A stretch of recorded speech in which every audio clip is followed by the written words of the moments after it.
Shalom, selamat pagi anak-anak Miss Puspa kelas 5 Obedient A, B, dan C. Ketemu lagi dengan Miss Puspa pagi hari ini dengan materi Bahasa Indonesia di subtema 3 di buku tema 9 atau I yang terakhir buku kelas 5 ya. Pagi hari ini ya Miss yakin kalian semua 3 kelas ini ada dalam keadaan sehat walaupun di rumah. Tetap semangat belajar ya. Oke, Miss Puspa akan mendahului dengan materi di sub 3 ini. Sebetulnya hanya pengulangan saja karena masih berbicara tentang iklan, dan tugasnya tentu kalian sudah kerjakan ya. Karena ada beberapa tugas nilai praktek yang harus nanti kalian kumpulkan, dan itu pun sudah dijadwalkan. Ada beberapa siswa yang belum, bahkan masih banyak Miss Puspa lihat ada baru sekitar 4-5 orang yang sudah mengumpulkan di kelasnya Miss Puspa, karena tugas itu nanti dikirim ke masing-masing wali kelas. Oke, kita akan mulai dari subtema yang ketiga. Tapi sebelum itu Miss Puspa akan mereview dulu materi di sub 1 dan sub 2. Nah, di sub 1 itu kita kan berbicara tentang iklan. Nah, iklan komersial dan non komersial. Pengertiannya sudah Miss Puspa yakin kalian harus belajar, karena nanti setelah selesai sub 3 ini kita akan ada latihan soal gitu ya. Seperti biasa di Google Classroom kalian akan mengerjakan soal, dan itu akan diambil sebagai nilai ulangan harian. Jadi yang kemarin Miss Puspa kirim videonya ya sub 1 dan 2, dan sekarang yang ketiga itu kalian harus betul-betul pelajari. Jadi Miss Puspa akan mengulang lagi nih di subtema 3. Oke, baik, di subtema 1 itu sudah pengertian non komersial, komersial ya, iklan itu apa. Kemudian di sub 2 juga sudah bagaimana penyampaian iklan itu melalui apa. Ada media cetak, audio, elektronik. Nah, elektronik ini dibagi lagi menjadi 3, ada radio, televisi, dan internet gitu. Nah, di subtema 3 ini Miss Puspa akan meringkas lagi. Yang pertama ya, kita di materi sebelumnya kita sudah belajar tentang apa itu tujuan iklan, apa itu ciri-ciri iklan, dan apa itu syarat iklan. Kita akan bahas satu persatu. Misalnya tujuan iklan itu adalah memperkenalkan sebuah produk, itu sudah pasti. Dan kita kalau membuat iklan harus perkenalkan produknya, apa produk yang akan kita jual ya. Kemudian menawarkan sebuah produk, itu yang kedua. Kemudian menyarankan seseorang untuk membeli, itu pasti karena iklan itu kan ini yang komersial ya, untuk membeli. Kemudian yang berikutnya menarik khalayak ramai atau menarik masyarakat agar iklan itu menarik kemudian dibeli produk tersebut. Kemudian setelah tujuan kita masuk ke ciri-cirinya.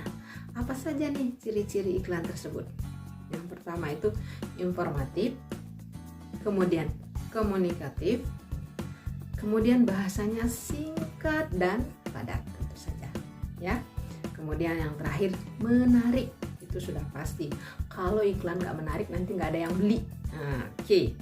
Kemudian ada syarat iklan ya, ada tujuan, kemudian ciri-ciri dan syarat. Nah, syaratnya apa saja ya?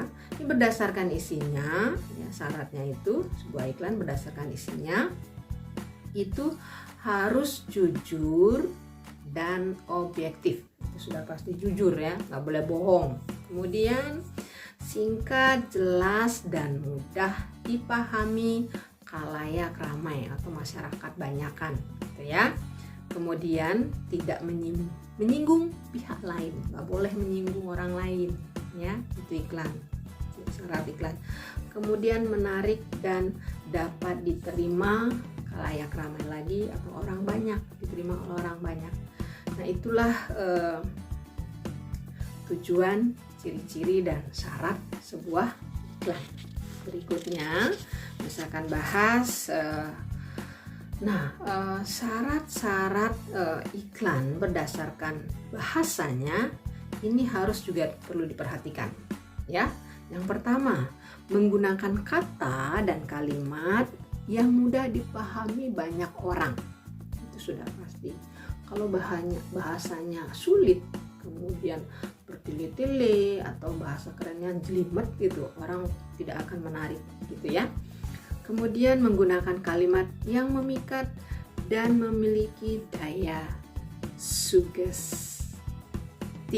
Nah, apa itu sugesti? Jadi orang itu percaya bahwa iklan itu pasti bagus, pasti menarik, pasti akan sesuai dengan apa yang dikatakan oleh iklan. Itu namanya sugestif ya. Kemudian memberikan informasi dengan singkat dan jelas. Jadi tidak perlu berlama-lama, tidak perlu panjang lebar menjelaskannya. Cukup singkat saja tapi jelas gitu ya. Nah, itu. Kemudian setelah syarat iklan berdasarkan bahasanya diperhatikan, juga perlu kalian pahami bagaimana sih jenis-jenis iklan ya. Nah, di materi sebelumnya itu juga sudah disinggung ya. Ada iklan pengumuman, ada iklan layanan masyarakat, kemudian ada iklan penawaran. Misbuspa akan ulang kembali. Mudah-mudahan masih ingat. Apa itu iklan layanan masyarakat? Ayo, masih ingat kan? Nah, iklan layanan masyarakat ini adalah jenis iklan yang bentuknya yaitu non komersial. Nah, ini apa itu iklan layanan masyarakat? Memberikan penjelasan atau memberikan pendidikan kepada masyarakat banyak, gitu ya. Seperti sekarang iklan yang sedang booming itu kan tentang corona. Nah, itu kalian bisa perhatikan di televisi, itu adalah iklan layanan masyarakat. Kemudian ada iklan pengumuman. Nah, ini adalah berisi informasi pengumuman. Misalnya pengumuman seseorang meninggal, itu berita duka cita. Nah, itu adalah contoh pengumuman, iklan pengumuman. Kemudian kalau iklan penawaran, nah ini tentu saja masuk ke dalam iklan komersial karena dia menawarkan sebuah produk, gitu ya. Nah, itulah beberapa penjelasan tentang iklan. Nah, kemudian Puspa akan menjelaskan lagi tentang unsur-unsur iklan media elektronik. Kemarin di sub 2 itu sudah sangat jelas, ada iklan radio, ada iklan televisi, kemudian ada iklan internet. Nah, kalau iklan radio masih ingat kan apa saja sih unsur-unsur dalam iklan radio ini? Dia itu lebih kepada suara. Nah, ya ini unsurnya suara, kemudian ada musiknya, ya ada kata-kata manusia yang tersusun secara teratur.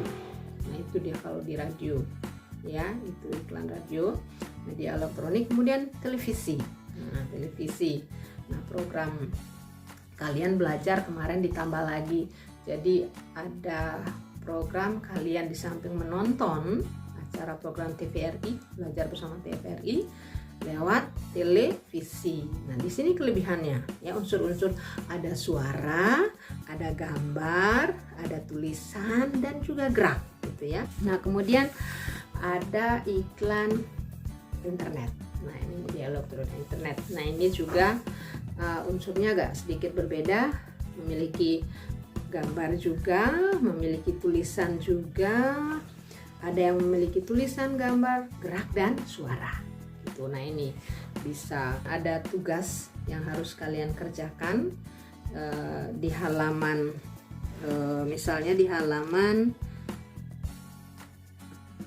87 ya, di situ ayo berlatih, kalian bisa jawab di situ. Nah, untuk berikutnya anak-anak tadi kan sudah ya di halaman 87 Miss Puspa kasih tugas, kemudian anak-anak bisa lagi mengerjakan halaman sebentar, Miss Puspa akan cari. Nah, ini halaman 92 ya, halaman 92 di situ ini tentang batik. Nah, jadi itu untuk subtema 3 ini karena lebih banyak mengulang. Miss Puspa lebih banyak berikan latihan agar kalian betul-betul paham tujuannya apa, ciri-ciri iklan itu apa gitu ya. Jadi unsur-unsur iklan itu apa. Nah, di situ kalian harus betul-betul hafal, paham apa yang Miss Puspa berikan dari subtema 1, 2, dan 3 yang terakhir ini. Baik, anak-anakku semua, demikian penjelasan Miss Puspa. Semoga apa yang Miss Puspa berikan kalian bisa mengerti dengan baik.